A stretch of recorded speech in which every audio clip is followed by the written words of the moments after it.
श्री सतगुरु। बोले श्री प्राणनाथ प्यारे की जय। बोले श्री सतगुरु महाराज की जय। धाम के धनी आपकी सदा। प्रेम प्रणाम जी। सुंदर सार जी, परमहंस महाराज जी, श्री राम रतन दास जी की जीवन यात्रा के ये पल कितने अनमोल हैं, कितने सुंदर हैं। ये वही जान रहा है जो उनकी यात्रा में उनके संग संग है। जैसे जैसे यात्रा आगे बढ़ रही है और अपने अंतिम पड़ाव की ओर आ रही है, तो कुछ कुछ दिल को भी हो रहा है कि ये समाप्त हो जाएगी तो फिर हम क्या करेंगे। लेकिन राज जी ने जितना कुछ दिया इस बीतक में, जो भी सुंदर साथ जुड़े, जैसे भी ऑनलाइन ऑफलाइन, महाराज जी का आनंद जिन्होंने लिया वो जानते हैं कि उन्होंने क्या क्या पाया। जो भी महाराज जी ने हम सबको दिया, हमारे लिए वो अनमोल धरोहर है। उनका बहुत बहुत शुक्राना। आगे भी राज जी जैसा चाहेंगे हम इस मीटिंग को कंटिन्यू करेंगे। तो आज की बैठक हम अपनी प्यारी बेटी चाहत जुनेजा के बहुत ही मीठे भाव से करेंगे। और चाहत भी बहुत बहुत राजी को समर्पित बिटिया है। और आज मैं यही सोच रही थी, मैं उसको रिमाइंड कराना भूल गई। हर शनिवार उसने खुद से ही ये सेवा ली है कि आंटी हर शनिवार, क्योंकि जॉब करती है तो हर शनिवार ही उसको टाइम होता है। तो आज मैंने देखा सबसे पहले वही थी, तो मुझे बहुत खुशी हुई।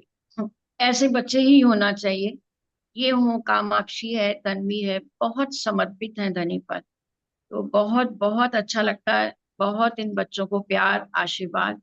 और अब चाहत के भाव से हम आज की बैठक आरंभ करेंगे। प्रणाम जी। आओ बेटा चाहत। हाँ जी, प्रणाम जी।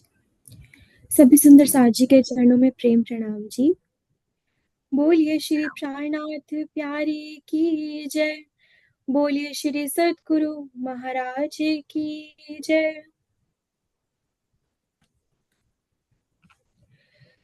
जब यार तुम्हें मैं आऊंगा, जब यार तुम्हें मैं आऊंगा, तब ही बैठोगे जाग, तब ही बैठोगे जाग।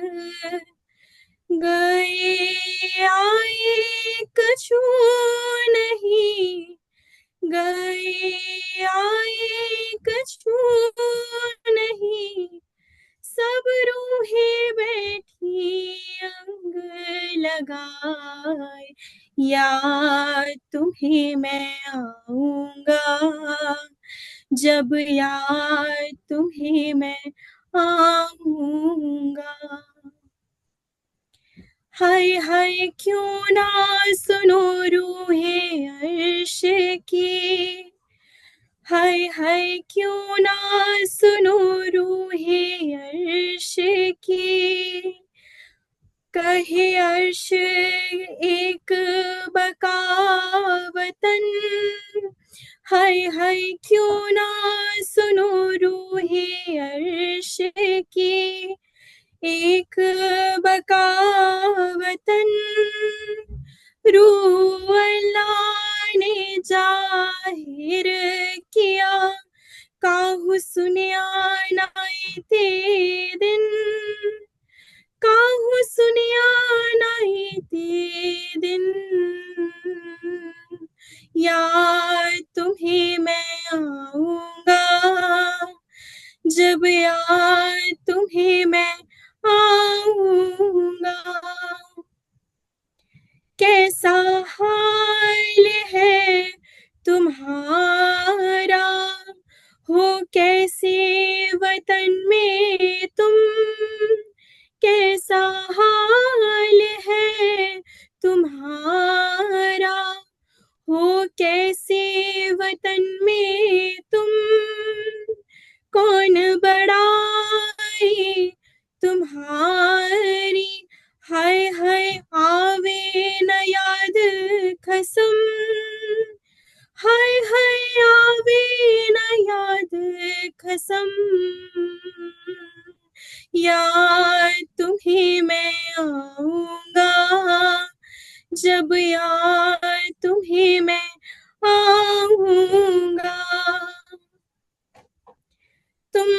बैठे मेरे कदम तले, कहूँ गैया नाही दूर। तुम बैठे मेरे कदम तले, कहूँ गैया नाही दूर। ए याद करो इन इश्क को, जो आपन करी मजकूर। ए याद करो इन इश्क को, जो आपन करी मजकूर, जो आपन करी मजकूर।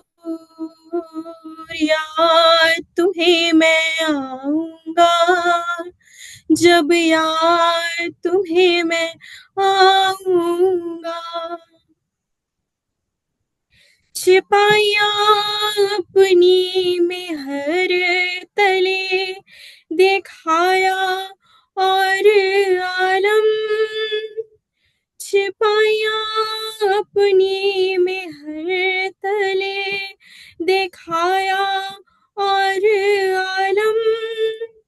देखो कौन आवे दौड़े अर्श में, लईके इश्क खसम। देखो कौन आवे दौड़े अर्श में, लईके इश्क खसम। लईके इश्क खसम। यार तुम्हें मैं आऊंगा, जब यार तुम्हें मैं आऊंगा। तब ही बैठोगे जाग, तब ही बैठोगे जाग। गए आए कछु नहीं, गए आए कछु नहीं।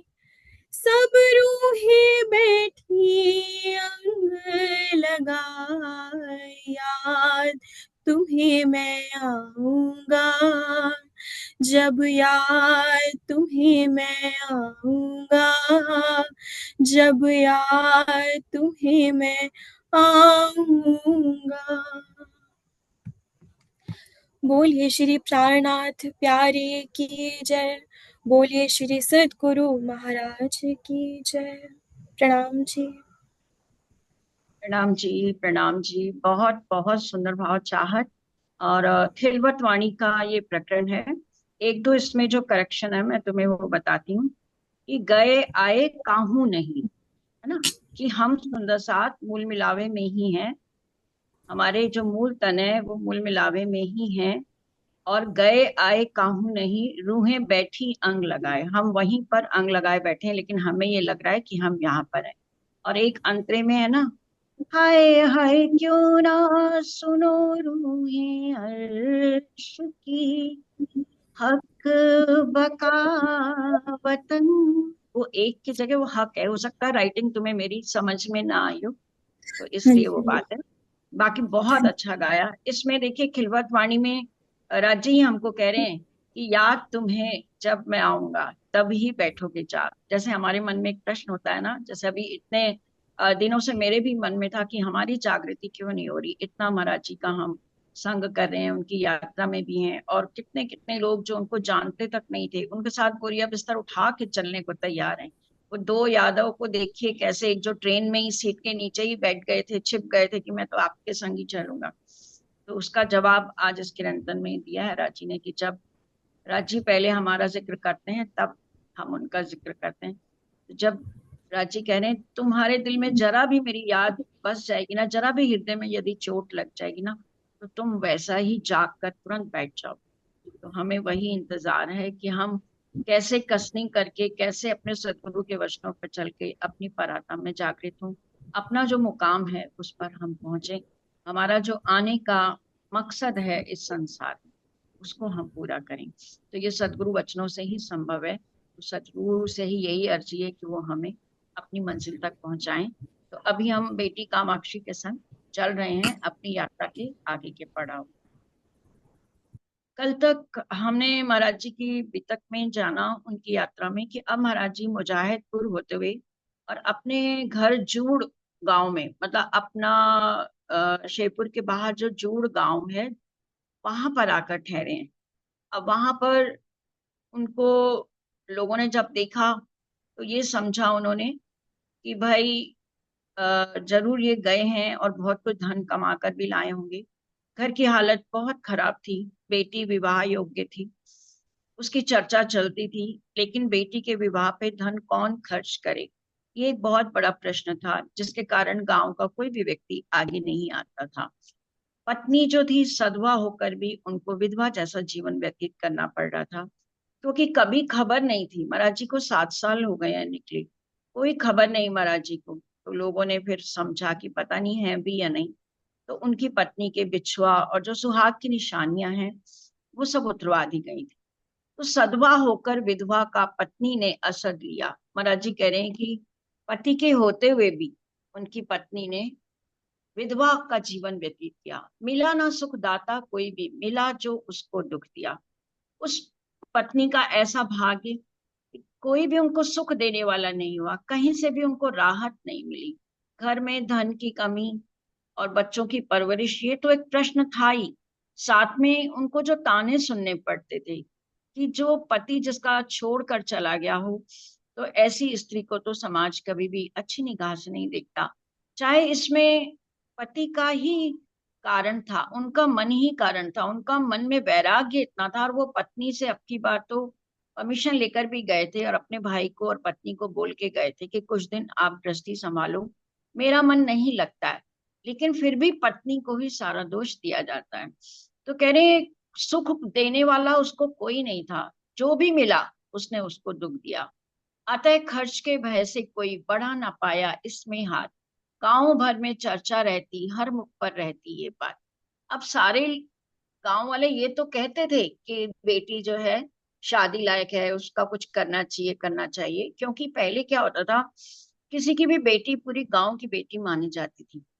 लेकिन चाहते सभी थे, चर्चा भी करते थे, लेकिन खर्चा कौन करे, बस इसी वजह से कोई आगे नहीं आ पाया। कुंवारी क्या रहे गांव में, नाक गांव भर की जाती, और अगर उसकी शादी नहीं करते, विवाह नहीं करते, तो गांव भर की नाक कटती, यानी उनकी इज्जत पर बात आती। इसलिए यह बात किसी को आंख एक भी ना भाती। बहुत खड़ी हुई तुल करके जब लड़का तय था लड़की को, बहुत जब मशक्कत सी हुई, तो उस लड़की का लड़का तय था, यानी सगाई उसकी हो रखी थी, एक लड़का तय कर रखा था। ब्याह करो इसी साय में कहा सभी ने कुनबे को। अब जब महाराज जी आ गए तो सबने कहा कि अब जो साया है, अब जो समय निकला है, मुहूर्त निकला है, उसी में इसको जो है शादी कर दी जाए। क्योंकि सबको ये लग रहा था, ये है ना कि आंख एक भी ना भाती थी, ये बात सबको मतलब कट कचोटती थी गांव वालों को कि कोई कुंवारी लड़की हमारे गांव में है। जोर पड़ा नकली पंडित पर क्योंकि पैसे वाला था, कहने लगा किसे दूं पैसा, जिम्मेदार कौन होगा इसका। अमरा जी का जो एक चचेरा भाई था जो नकली पंडित के नाम से था, वो थोड़ा पैसे वाला था, सब उसको ही कहने लगे भाई तुम ही करो, अब तुम ही करो कुछ। तो वो कहने लगा कि मैं किसको पैसे दूं, जिम्मेदार कौन है इसका, तुम ही तो और न कोई, तुम ही दोगे इसमें हाथ। तो सब कहते थे कि भाई तुम ही पैसे वाले हो और इनके घर के भी हो, इसलिए तुमको ही आगे आना पड़ेगा। वे कहते अपनी भाभी को, घर के घर रह जाती बात। और वो अपनी भाभी यानी महाराज जी की पत्नी को कहते कि भाई मैं दे तो दूं पर कोई जिम्मेदारी लो। अब कौन जिम्मेदारी लेता, क्या उत्तर दे सकती पत्नी, नाजुक थे घर के हालात। घर के हालात इतने नाजुक थे, इतना आर्थिक परेशानी थी, वो पैसों के मामले में क्या जवाब दे पाती। पाले ना जाने क्यों कर बच्चे, कैसे कैसे काम चला। वो खुद ही इतनी परेशानी में थी, बच्चों की परवरिश भी कैसे उन्होंने पाली, अब बच्चों की परवरिश कैसे उन्होंने की ये वही जानती थी। झेले किस प्रकार एक औरत कारज ब्याहों का खर्च, जिसको अपने बच्चे पालना ही मुश्किल था, जिसको 2 वक्त की रोटी ही कमाना मुश्किल पड़ रहा था, वो ब्याह के बड़े खर्च को कैसे संभाल सकती थी। संवत 1984 था जिस दम हम घर आए, 7 साल के लगभग बाहर रहकर घर वापस आए। महाराज जी कह रहे हैं अब जिस समय मैं घर लौटा तो संवत 1984 था, और इसमें और ईस्वी सन में 57 वर्ष का अंतर रहता है। और 7 साल के लगभग बाहर रह के महाराज जी घर वापस आए थे। अनायास जाग खड़े हुए हम, घोषित था मैं खत्म हुआ। महाराज जी कहते हैं मैं तो मृत घोषित हो चुका था, पूरा गांव मुझे मरा हुआ ही जान रहा था, घोषित कर दिया था। लेकिन मैं तो अनायास ही, अचानक से ही आकर और खड़ा हो गया। मानो मुर्दा जी उठाओ, जिसने सुना यही समझा। और जिस जिसको ये बात पता लगी, सबको ये लगा अरे ये तो जिंदा है क्या, जैसे आश्चर्य में, क्योंकि सबने समझ लिया था कि वो अब इस संसार में नहीं। भाग भाग पहुंचे अपने ढिक, चर्चा अपनी हर मुंह में आज। अब क्या होता, कोई इतने सालों बाद आया तो गांव वालों में तो वैसे ही बहुत ज्यादा ये होता है कि एक ने सुना, दूसरे को बताया, तीसरे को बताया, अब सब भाग भाग के और महाराज जी से मिलने आ रहे हैं। और सबके मुंह पर यही चर्चा है कि अरे देखा वो आ गए, वो आ गए, ऐसा। जिसका पाप बाप उसी का, आप संभालेंगे सब काज। अब सबको ये भी और एक निश्चिंतता हो गई कि चलो बेटी का पिता आ गया है, अब जिसकी जिम्मेदारी है वो अपना कार्य खुद संभालेगा। हम पे थी बस एक लंगोटी, कमली और कमंडल एक, ना झोली ना बटुआ कोई, ऐसा कोई नहीं संकेत। अमरनाथ जी जब लौटे हैं तो बस एक लंगोटी, कमंडल और कमली है हाथ में, ना कोई झोला ना बटुआ। कोई ऐसा संकेत नहीं था कि महाराज जी धन कमा कर आए। जिसमें दाम टुकड़ी रखते दिखते ही होता अनुमान। महाराज जी कह रहे हैं ऐसा मेरे पास कोई पात्र भी नहीं था, कोई बर्तन नहीं, कोई बटुआ नहीं कि जिसको देखकर लोग सोचते कि मैं धन इकट्ठा करके लाया हूँ। फूटी कौड़ी एक ना पल्ले, पल भर में हो जाता ज्ञान। जो भी मुझे देखता वो ये जान जाता कि इनके पास तो एक कौड़ी भी नहीं है। कौड़ी भी क्या, फूटी कौड़ी भी, यानी जो खोटा सिक्का होता है वो भी इनके पल्ले नहीं है। कहा किसी ने जा पत्नी से, खुश हो जा आ गए भरतार। अब उनकी पत्नी को भी समाचार मिला तो उन्होंने कहा अब तो खुश हो जा, आपके स्वामी आ गए, अब बटुआ भर देंगे तेरा, कर कारज अब खूब सवार। और महाराज जी की पत्नी को कह रहे हैं कि अब तेरा सारे कार्य सिद्ध हो जाएंगे, तेरा घर भी चल जाएगा, तेरी बेटी की शादी भी हो जाएगी, और तेरा बटुआ वो भर देंगे, यानी खूब पैसा वो कमा के लाए होंगे, अब तुझे कोई दिक्कत नहीं होगी। दर्शन तो कर आ जा करके 7 वर्ष में आए हैं, दर्शन से ही जच जाएगा कितना धन संग लाए। अब लोग उनको कह रहे हैं अरे 7 वर्ष बाद लौटे हैं, कम से कम जाके उनके दर्शन तो करके आ, और जैसे ही तू दर्शन करेगी तुझे समझ में आ जाएगा कि वो कितना धन संग लाए हैं। देखिए जब इंसान निकला है अपने आत्म कल्याण के लिए, परमात्मा की खोज के लिए, लेकिन लोगों को लगता है कि नहीं वो धन कमाने गए होंगे और बहुत अच्छे से उन्होंने धन कमाया होगा, ऐशो आराम में रहे होंगे। जबकि महाराज जी ने तो पूरे ये 7 साल अपनी खोज में, कसनी में, साधना में ही बिता दिए। क्या उनके पास था, जो था वो भी वो सब दे के आए। गंगाराम चचेरे भाई के मुख से एकदम निकला, ब्याह ब्याह क्या होगा, खिचड़ी रंधवा कर खिलवा देगा। अब क्या है कि जितने मुंह होते हैं उतनी बातें होती हैं। गांव में एक चचेरे भाई हैं गंगाराम, उन्होंने कहा अरे वो क्या खिलाएगा, और क्या वो ब्याह ब्याह करेगा, वो तो खिचड़ी बनवा के ही बस सबको खिलवा देगा। हमने भी सुन ली थी अपने भाई साहब की ऐसी बात, सुनकर बोले नहीं किंतु हम रहे हमी में अब चुपचाप। अब सब लोग आते थे जाते थे, बातें बताते थे, तो महाराज जी के कानों तक भी ये बात पहुंच गई कि ऐसा ऐसा गंगाराम उनके चचेरे भाई कह रहे हैं। लेकिन महाराज जी ने सुना पर कुछ बोले नहीं। बात नहीं थी एक चोट की, लगा नमक पर जख्मों पर। ऐसा लगा कि जैसे किसी ने महाराज जी के जख्मों पर नमक लगा दिया हो। दर्शन कर सोची पत्नी ने, कब तक शर्म करूं आखिर।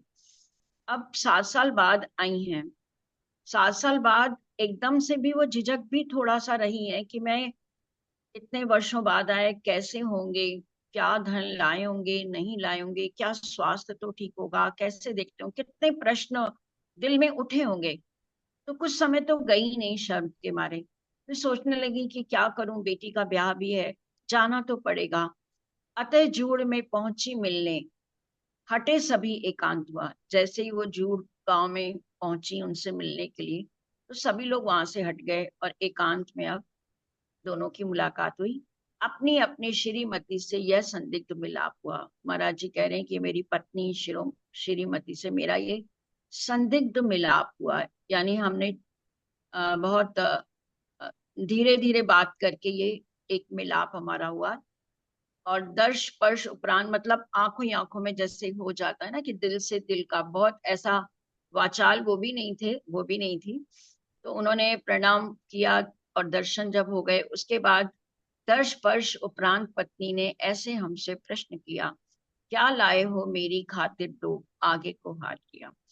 प्रणाम हो गई, मिलना हो गया, तो आगे पत्नी ने बात करी कि आप बताइए, आप गए थे, आप मेरे लिए क्या लाए हो, और अपना हाथ आगे बढ़ाया।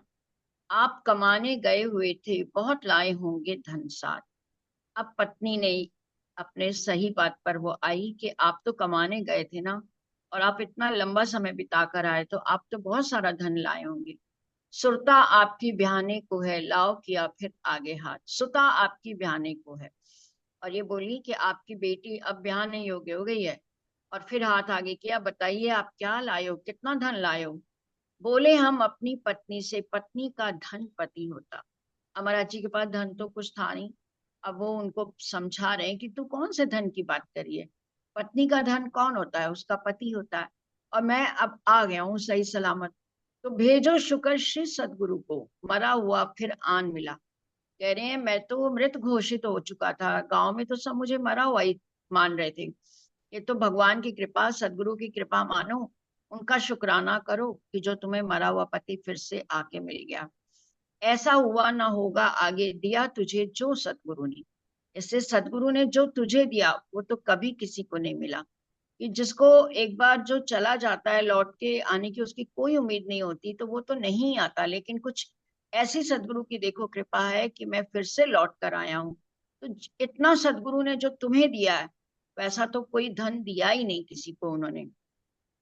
तू तो रांड हुई बैठी थी, चूड़ी बिछवे तक उतारे उतरे। वो कह रहे हैं तू तो विधवा जैसा जीवन बिता रही थी, सबने तेरी चूड़ी बिछवे तक सब उतरवा दिए थे, तो अब भी धनी धन चिल्लाती हो, तेरे लिए हम ही है धन। कह रहे अब भी तुझे धन धन चाहिए क्या, तू देख कैसा जीवन तू बिता रही थी, विधवा के समान रह रही थी, कैसी तेरी इज्जत थी, लोग तेरे को कितना दुख देते थे, अब मैं तेरा पति आ गया, अब भी तुझे धन धन चाहिए क्या। पतिव्रताएं कभी ना हमको सुनी की होती हैं निर्धन। और मैंने तो ये कभी नहीं सुना कि जो पतिव्रता होती है वो पति के अलावा भी कोई धन चाहे। घर में बैठ और जाकर के सतगुरु सतगुरु कर पगली, और उसके कह रहे हैं बैठ तू भी घर पे आराम से जाकर, और केवल सतगुरु का शुक्राना कर, सतगुरु सतगुरु बोल। क्या लेगी धन के चक्कर में हमसे अलग सभी नकली। महाराज जी कह रहे हैं और तू इन धन के चक्कर में क्यों पड़ी है, हमसे अलग सभी नकली। हमारे सिवा जितना भी दुनिया का धन दौलत जो तू मांग रही है सब नकली है, उसमें कोई सुख नहीं है। ब्याह देखकर चक्कर खा गई, क्या संबंध और क्या ब्याह, जिसका काम करेगा खुद वह, सबका करते जो निर्वाह। अब उसको एकदम से ना अवाक रह गई, उसको एकदम हैरानी ये हुई कि ये तो कुछ भी पैसा लाए भी नहीं है, और उल्टा से ये और बता रहे हैं कि तू भी सदगुरु सदगुरु बोल, और धन के लालच में तू क्यों आ रही है, मैं तेरा पति आ गया हूँ। एकदम से उसे चक्कर सा ही आ गया कि ये क्या, इनसे मैं संबंध और क्या मैं ब्याह की बात करूं। जिसका काम करेगा खुद वह, उन्होंने ये कह दिया ये जिसका काम है वही करेगा, और सबका जो निर्वाह करते हैं, सबकी जो जीवन चलाते हैं वही करेगा। आगे तू भी जा, सतगुरु सतगुरु बोल। कर प्रणाम पत्नी उठ आई, समझ न पाई अपनी बात। अमरा जी के शब्द इतने गहरे भी होते थे, और वो समझ नहीं पाई कि इनको मैं अब क्या ब्याह की बात बताऊं, क्या संबंध की बात कहूं, ये तो कुछ भी समझ ही नहीं रहे। जिस लालचवश वहां गई थी वह तो चीज ना आई हाथ। अब वो कह रही है मैं तो पत्नी अपनी बेटी के ब्याह के लिए ही गई थी कि धन यदि लाए होंगे तो मैं ले आऊंगी। तो उसको तो यही लालच था कि बेटी की शादी के लिए कुछ तो ये लाए होंगे, लेकिन अब वो चीज हाथ में नहीं आई। थी पुकार वह एक फर्ज की, भरत सिंह पंडित पहुंचा, पहले बात करी पंडित से, माता जी कुछ भेद खुला। अब उस गांव में एक भरत सिंह पंडित हैं, और वो भी महाराज जी के बहुत ही करीबी हैं। उनको भी लगा कि मेरा भी फर्ज है, तो मैं भी जाकर एक बार उनसे बात करूं। लेकिन पहले वो उनकी पत्नी से बात करते हैं और कहते हैं, बताओ आप मिलकर आई हो, कुछ भेद खुला क्या, कुछ उन्होंने बताया क्या, आप कर चुकी बातें उनसे क्या कहते हैं गुरु महाराज। पैसे धेले दिए उन्होंने, कुछ कुछ तो खोलो उनका राज। अब वो कह रही हैं कि ये माता जी ये बताओ कि गुरु महाराज जी ने कुछ बताया क्या, आप मिलकर आए, कुछ पैसे धेले दिए उन्होंने, आप बताओ कुछ तो राज उन्होंने बताया क्या, या कहीं छिपा रखे हो, या कुछ धन की बात उन्होंने की क्या। छलक उठी आंखियां पत्नी की, पल्ले कौड़ी एक नहीं, ज्ञान जो चाहे ले ले जाके, पैसा 12 कोस नहीं। एकदम से पत्नी की आंखें छलक आईं जैसे ही उन्होंने पूछा, और कहने लगी, नहीं, उनके पास तो एक भी फूटी कौड़ी उनके पल्ले नहीं है। उनके पास ज्ञान है, ज्ञान तो इतना है जो चाहो जैसा ले लो, और पैसा 12 कोस नहीं, यानी दूर दूर तक पैसे का निशान नहीं। क्या फकीर होकर आ बैठे, घर का घर फकीर है अब, जिसके बच्चे फिक्र उसे है, उनका उत्तर ये है अब वो कह रही है, उनका तो ये उत्तर है, जब मैं बच्चों की बात करती हूँ कि बच्चों की कुछ तो फिक्र करो, बेटी ब्याह के योग्य हो गई है, तो वो तो बार बार यही कहते हैं कि जिसके बच्चे फिक्र उसको, कि जिसके बच्चे हैं उसको फिक्र हो, तुम तो सदगुरु सदगुरु जाकर बोलो, और पति ही पत्नी का धन होता है, और मैं लौट आया हूँ, उनका तो यही उत्तर है। उनका कारज और करेगा भैया, मत पूछो ये बात। और बार बार वो यही कहते हैं, जिसके बच्चे हैं वही फिक्र करेगा, और उनका कारज भी वही करेगा, इसलिए आप कुछ मत पूछो मुझसे, मैं कुछ नहीं बता सकती। एकदम से अश्रु छलक आए पत्नी की आंखों में। दोनों जांघें अपनी ही हैं, जिसे उखाड़ उखाड़ो मत नालाज। कह रही है कि दोनों जांघें अपनी ही हैं, यानी ये मेरे ही घर की बात है, यदि मैं इसको बाहर बताती हूँ तो उसमें शर्म या इज्जत मेरे ही घर की जाती है। सुन करके पत्नी से इतनी चोट लगी मजबूरी की, कारज उधर चढ़ा बैठा सर, उनसे मिलने की सोची। अब ये सुनकर ना उनको, भरत सिंह को लगा कि मुझे भी एक बार जाके मिलना चाहिए, क्योंकि कारज उधर चढ़ा बैठा, यानी लड़की की शादी तय है, अब शादी होनी है, ये तो पूरी गांव की नाक का सवाल है। तो उसने सोचा मैं मिलकर आता हूँ। इकले में जिस समय मिलूं तब लगा ताक में मौके के, अब वो ये मौका दिखने लगा कि मैं अकेले में महाराज जी से मिलूं। अर्धरात्रि उपरांत गया वह हमसे आकर चर्चा को, क्योंकि बहुत सारे लोग आते रहते थे, बैठे रहते थे, और महाराज जी को एकांत में कब मिला, वो आधी रात जब हो गई, महाराज जी अकेले हुए, तो वो मिलने पहुंचा। महाराज जी कैसे हो, अब सुनने लगे गौर से हम, लड़की शादी की बैठी है, कैसे है, कैसे हो, बोलो कुछ तुम। अब भरत सिंह एकांत में कह रहे हैं, कैसे हो महाराज, आपकी बेटी शादी लायक है, शादी तय हो गई है, और कुछ तो बोलो आप, कैसे होगा ये सब। और महाराज जी बड़े गौर से सुन रहे हैं। काम अपना आप करेंगे, बोले भाई यह ब्याह करो, जो होना हर हालत होगा, उसके लिए ना देर करो। महाराज जी बार बार कह रहे हैं कि जिसका काम है भाई वही करेगा, आप ब्याह की तैयारी करो, जो होना होगा हर हाल में होगा, इसलिए देर मत करो आप। बोला वह तो चिट्ठी दे दें, बोले हम बिल्कुल दे दो, खर्चे की कैसे होवेगी, कहने लगे अरे पगलों, जिसका काम करेगा खुद वो। अब भरत सिंह कह रहा है, आप अगर कहें तो हम ब्याह के लिए, आप कह रहे हो देर ना करें, तो क्या मैं चिट्ठी दे दूं, वहां पर इनविटेशन भी दे दूं, या उनको भी सबको बुला लूं। अब महाराज जी कह रहे हैं, हाँ हाँ बिल्कुल, चिट्ठी भी दे दो, और सबको बुलाओ भी, सबको इनवाइट भी करो अपनी तरफ से, और ये देरी मत करो।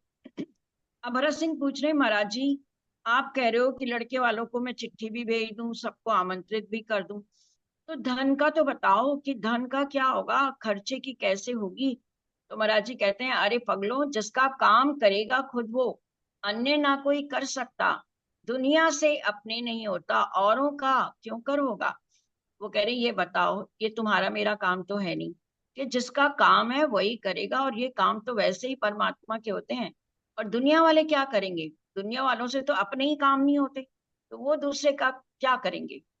कि प्रणाम अपने पग लेकर अपने घर वापस आया, उसने न्यारे घर कुनबे को संदेशा ये पहुंचाया। बड़े भारी मन से उसने प्रणाम की और तुरंत वापस आ गया घर, और पूरे कुनबे को, पूरे परिवार को यही संदेशा पहुंचाया कि वो तो कह रहे हैं भाई शादी की चिट्ठी भिजवा दो और फौरन तैयारी करो। चिट्ठी दो शादी की फौरन, आप करेंगे गुरु महाराज, नकली पंडित से बोलावे, चिट्ठी दो शादी की आप। अब उसने भी, भरत सिंह ने कहा भाई जब वो कह रहे हैं तो उनका कहना मानो, और नकली पंडित को बोला भाई तुम आगे आओ और शादी की चिट्ठी भेजो। एकत्रित हो चार आदमी, शादी की चिट्ठी दे दी। अब गांव के चार लोगों ने मिल मिला के शादी की चिट्ठी दे दी। रहे आप मुर्दा, शादी के नकली पंडित को कह दी, और नकली पंडित को कहा भाई आप ही मुर्दार हो, शादी का सारा हिसाब किताब आप रखो, हर हिसाब शादी का रखो, दिया जाएगा पैसा सब। और ये कह दिया आप शादी की तैयारी करो, पैसा भी खर्च करो, और सब हिसाब रखो, सारा पैसा आपको दे दिया जाएगा, क्योंकि महाराज जी कह रहे हैं कि जिसका काम है वो सब हो जाएगा, तुम लोग चिंता ना करो। उन्होंने खुद ही कह दिया है जब, कि ब्याह की तैयारियां करो, चिट्ठी भेज दो, और तो इसका मतलब है वो कहीं ना कहीं व्यवस्था है। तो उन्होंने कह दिया आप बस शादी का सब खर्च करो, सारा पैसा आपका मिल जाएगा। उनसे बातें सब हो ली हैं, स्वयं करेंगे गुरु महाराज। भरत सिंह कह रहे हैं मैं उनसे सारी बातें कह आया हूँ, और वो कह रहे हैं कि गुरु महाराज जी खुद सब कर देंगे, दुनिया से अपने नहीं होते, ये है सदगुरु के अल्फाज।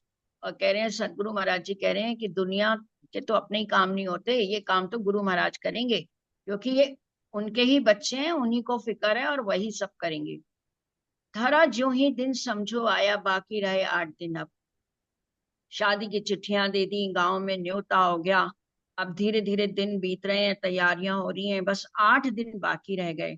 घर वाले बोले कि पैसा लाओ, कार्य यह होगा अब। अब सब घर वाले कह रहे भाई अब तो पैसा लाओ, 8 दिन बच गए हैं, सारे व्यवस्थाएं करनी है, अब आगे कार्य तो तब होगा जब पैसा आएगा। पैसे का जवाब पैसा है, बातें पेट न भर सकती। अब घर वाले कह रहे हैं भाई वो बार बार कहते हैं गुरु महाराज करेंगे गुरु महाराज, तो वो बातों से पेट थोड़ी भरेगा, भाई हाथ में पैसा तो दीजिए दीजिए। मालिक तो फकीर है भाई, अपनी समझ नहीं आती, उस पे सिर्फ लंगोटी है, एक रकम कहाँ से दे देगा। अब सब कह रहे हैं जो मालिक है, इसका पति है, वो तो भाई फकीर है, हमारी तो समझ में नहीं आ रहा कि जब उसके पास सिर्फ एक लंगोटी है तो वो रकम कहाँ से ला के देगा, वो धन कहाँ से देगा। वह हमसे ली नहीं जाएगी, यह निकल कर दे देगा, वह निकाल कर दे देगा, घर कुनबे के नाते से हम खड़े हुए हैं अलबत्ता, पर भैया रुपया पहले दो, जो अपने नहीं है बस का। अब सब बार बार महाराज जी से बोल रहे हैं कि भाई हमसे तो ये जिम्मेदारी आगे नहीं ली जाएगी, और घर कुनबे के नाते से हम खड़े हुए हैं आगे। नकली पंडित बार बार कह रहे हैं भैया रुपया पहले दो, नहीं तो ये काम हमारे बस का नहीं है। फिर पहुंचा वह पास हमारे, महाराज जी कैसे हो, 15 दिन शादी के रह गए, वे कहते हैं पैसे दो। अब फिर वो पहुंचे भाई, 15 दिन शादी के रह गए, महाराज जी का फिर पहुंचे कि भाई महाराज जी अब 15 दिन रह गए शादी के, अब तो पैसे दे दो, इंतजाम जितना हो पल्ले दे दो, ताकि काम आवे, जो सामान जरूरत का है वह बाजार से आ जाए। कह रहे महाराज जी अब इंतजाम करने हैं, 15 दिन रह गए, जितना आपके पास अरेंजमेंट है, जितना धन आपके पल्ले, थोड़ा तो दे दो ताकि काम शुरू हो, ताकि जो जरूरत का सामान है वो बाजार से आ जाए। बैठे रहे मौन सुन करके, उत्तर वापस नहीं दिया, उन्हें प्रतीक्षा थी उत्तर की, कहकर कोई चुप हुआ। अब नकली पंडित बैठा है और महाराज जी मौन होकर सुन रहे हैं, कोई उत्तर ही नहीं मिल रहा। अब वो प्रतीक्षा कर रहा है उत्तर की, लेकिन वो तो चुपचाप बैठे हैं, जैसे कहीं चले गए हों, इस प्रकार हम लगे उससे। वह भी बैठा रहा देखता, जब तक मेरे नेत्र खुले। अमराज जी ने आंखें बंद कर ली, ऐसा लग रहा था जैसे कहीं वो चले गए हैं। अब वो भी बैठा रहा। महाराज जी कह रहे हैं वो मेरी, अच्छा भरत सिंह गया था। अब जब तक मेरी आंख खुलती, मैंने देखा भरत सिंह बैठा है, मेरे उत्तर की प्रतीक्षा कर रहा है। खुली आंख तो भरत सिंह फिर इधर पुनः आकृष्ट हुआ, जैसे अब उत्तर देंगे कुछ, अतः दोबारा प्रश्न किया। जैसे ही महाराज जी ने आंखें खोली, अब भरत सिंह को लगा अब कुछ ये जवाब देंगे, तो बार बार फिर से वो प्रश्न कर दिया कि महाराज जी अब तो थोड़ा सा धन दे दीजिए। खुलने पर भी आंख न खोले तो फिर उसने दोहराया। अब वो बोल रहा है प्रश्न, लेकिन महाराज जी की आंखें बंद है, खुल रही हैं और फिर बंद कर ली। अब वो बार बार उनको कह रहा है महाराज जी कुछ तो जवाब दीजिए। महाराज जी क्या उलझन है, जो ना कुछ भी फरमाया। बोले हम सुन भरत सिंह, हम ही जिसके हैं वह जाने। अब भरत सिंह कह रहा है महाराज जी क्या उलझन है, आपको जवाब भी नहीं दे रहे, आंख भी नहीं खोल रहे। मेरे प्रश्न का उत्तर भी नहीं दे रहे, आपको क्या उलझन है? महाराज जी फिर बोलते हैं, अरे भाई, हम ही जिसके हैं वो जाने, मैं जिसका हूँ वो जाने। हम तो पैसा छूते तक नहीं, कृपया हमसे मत मांग। और पैसे से तो मेरा दूर दूर का रिश्ता नहीं है, इसलिए आप पैसे की बात मुझसे मत करो। आप करेगा करने वाला, तुम चिंता क्यों करते हो? आंखें वाले हैं वे तो सब देख रहे, विश्वास करो। महाराज जी कह रहे हैं, अरे शादी मेरी बेटी की है, तुम क्यों चिंता कर रहे हो? और रुपए से तो मेरा कोई दूर दूर का वास्ता नहीं, मैंने तो कभी पैसे को छुआ तक नहीं। इसलिए जिसका काम है वो करेगा, क्योंकि वो तो आंखों वाले हैं ना, वो सब देख रहे हैं, विश्वास करो। वो अपने परमात्मा के लिए, सदगुरु के लिए कह रहे हैं कि जो मेरी, जैसे जब महाराज जी पूरा एक लंगोटी में भी रह गए थे ना, तो उनको लोगों ने कहा था कि आप किसी से मांग क्यों नहीं लेते। तो महाराज जी ने कभी जीवन में कुछ नहीं मांगा। तो तब भी उन्होंने कहा था कि आंखों वाला वो भी तो है, मैं जिसकी खोज में निकला हूं, मैं जिसके लिए तड़प रहा हूँ, वो भी तो मेरा ये हाल जानता है। तो जब तक कोई मुझे अपने से आगे बढ़कर नहीं देगा, मैं लंगोटी नहीं पहनूंगा, नहीं है तो मैं नहीं ही पहनूंगा। ऐसे महाराज जी ने अपना जीवन इतना दृढ़ निश्चय, अटल विश्वास के साथ बिताया। अब भी वो बार बार कह रहे हैं कि ये मेरे घर की हालत, मेरे बच्चे की शादी है, ये सब वो देख रहा है और वही करेगा, तुम विश्वास करो। ऐसे बोल कान जब पहुंचे उसके हृदय दुविधा से, ये तो अन्य आश्रय पर हैं, इनके पास नहीं पैसे। अब भरत सिंह समझ गया कि इनके पास पैसे नहीं है, और ये तो किसी दूसरे के आश्रय पर हैं, ये तो गुरु महाराज जी के ही आश्रय पर हैं, इनके पास पैसे नहीं है। इधर निकट दिन इंतजाम सब, भली आई मौत सबकी। अब तो बिल्कुल शादी का दिन नजदीक आ रहा है, ऐसा लग गया जैसे सबकी मौत आ गई। इनकी तो बातें कोरी हैं, फिक्र पड़ी इज्जत की। सबको लगा इनकी तो कोरी बातें हैं, पैसे वैसे हैं नहीं, और पूरे गांव वालों की इज्जत जाएगी। उसके आंसू निकल पड़े झर, महाराज अब बिगड़ी बात। भरत सिंह की आंखों से आंसू गिरने लगे कि इनके पास तो कुछ भी नहीं है, और ये तो दूसरे के आश्रय हैं, अब तो पूरे गांव की इज्जत का क्या होगा। फिर वो कहने लगा, जिसके आप भरोसे बैठे उनसे करें प्रार्थना आप। बातें हैं ये दुनियादारी की, जिस प्रकार चलती हैं ये। महाराज जी को कह रहा है कि आप दुनियादारी नहीं जानते, आप परमात्मा के रास्ते से आए हैं, और आप उन पर भरोसा करके बैठे हैं, तो जिससे दुनिया की बातें ऐसी नहीं चलती। शादी का काम बिना पैसे के नहीं होगा, दुनियादारी के लिए पैसा चाहिए। तो आप जिनके भरोसे हैं, कम से कम उनसे प्रार्थना तो कर लीजिए, वैसे ही ये चल सकती हैं, और तरह ना चल सकती हैं।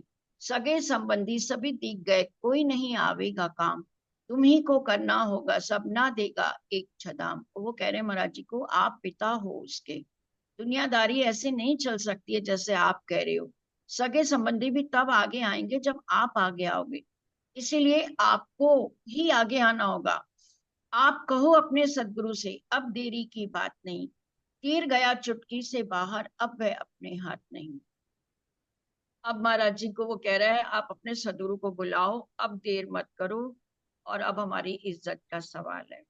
अब आगे की चर्चा कल, कि महाराज जी कैसे सदगुरु को बुलाते हैं, प्रार्थना करते हैं, कैसे चिट्ठी लिखते हैं, ये हम कल। बोलिए श्री प्राणनाथ प्यारी, श्री सदगुरु महाराज। ठीक। प्रणाम प्रणाम जी। प्रणाम जी, प्रणाम। प्रणाम जी। प्रणाम। प्रणाम जी।